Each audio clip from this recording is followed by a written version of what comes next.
নাগাদ করুন। আর যেহেতু উন্নয়ন করতে আপনার মালিকানার টাকা নির্ধারিত খাজনা বা ভূমি উন্নয়ন কর যে নামেই আমরা বলি না কেন, আমরা আশা করব এই ভূমি সংশ্লিষ্ট বিভাগে যারা যে দায়িত্বে আছেন যার যার অবস্থান থেকে দায়িত্ব পালন করেন এবং ভূমিকর যথাসময় দিয়ে ভূমি বিভাগকে দেখার জন্য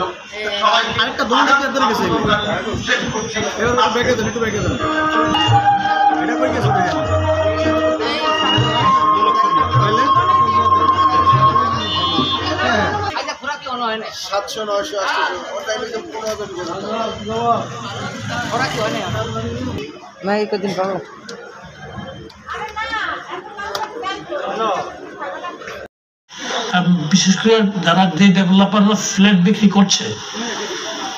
তারা জানেন যে কোথাও সুযোগ নাই, কিন্তু ঢাকা শহরের আশেপাশে যেগুলি আছে জমি, আমি সাব রেজিস্ট্রার একটা গতানুগতিক প্রসিডিউর যেটা আছে সেই প্রসিডিউরটা হচ্ছে এবারে তোরটা ধরে আমরা কিন্তু ভূমি হুকুম দখল করলে ক্ষতিপূরণটা দিই, সে ক্ষতিপূরণটা সুযোগ আছে। এখানে লিঙ্ক ইয়েটা নেওয়ার দরকার আছে, তারা রেজিস্ট্রেশন মানে হচ্ছে এটা ভাব যাচ্ছে